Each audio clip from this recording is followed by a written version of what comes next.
So I wanted to know that how can artificial intelligence and technology help to decode scriptures and mythological texts in the future?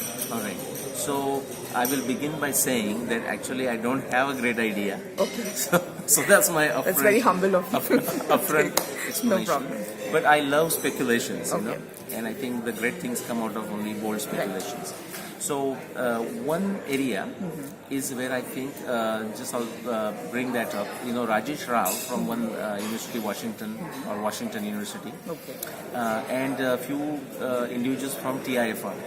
What they did is they looked at all the symbols of the seals of the Indus Valley civilization, and they tried to see what kind of order is there. And they started getting some sequence that in just like a QU wedding, like Q is followed by U in English. Okay. Something similar. Certain symbols tend to follow one after another. Okay.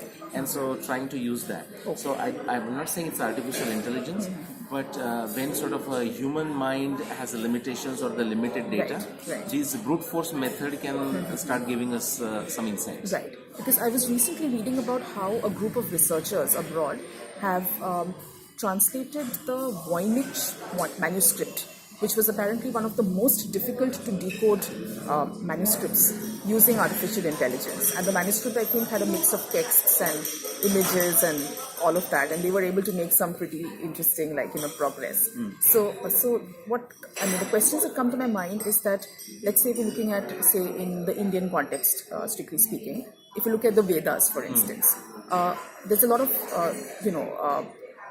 scholars who say that the verses are quite codified.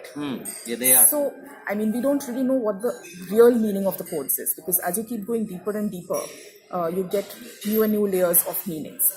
So, so each verse would have been composed at a certain frequency, because every thought has a certain frequency. And now there are thought reading machines that scientists are researching on. So what I'm interested in kind of exploring further is that can artificial intelligence actually pick up those thought frequencies using which these verses would have been composed, because then we could get to the deeper meaning of these verses. So what do you think? Do you think it's a potential? Well, I think it's a very fascinating theory that you have, not theory, but a fascinating wish, I would say, that wishful you have. thinking. Yeah. I don't know, I'm not on the top of the state of the art on artificial intelligence. I did look at it many years ago, but now it goes back to 20 plus years, and then I didn't work on it. But there are two ways to it. One is the brute force.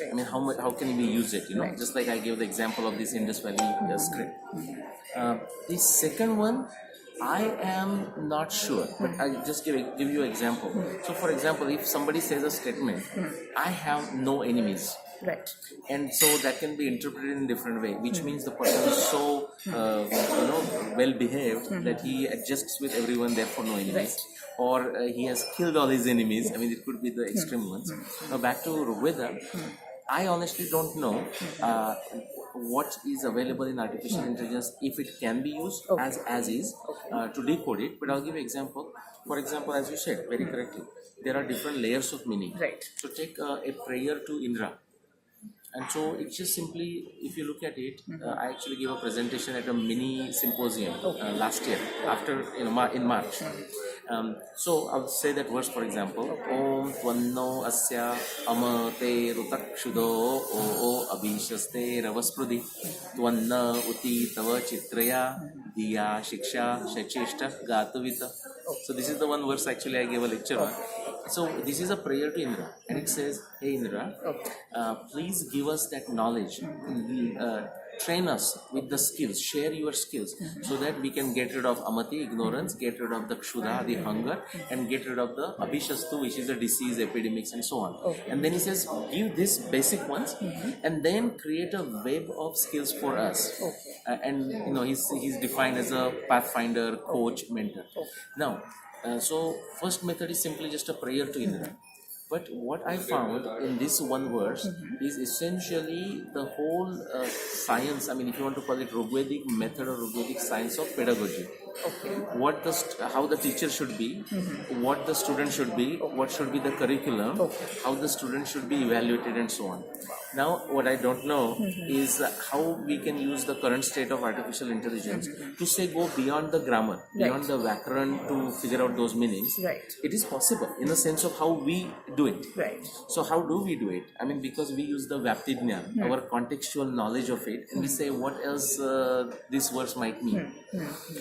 So in theory, I think it's possible because just like if just like a self-learning computer or machine has this contextual knowledge, and it tries, brute force tries, could this be the meaning of it? Right. But that's just about it. Therefore, I said at the beginning, my knowledge is kind of limited, and I haven't pursued that subject for a while. Sure. Thanks a lot. Thank you.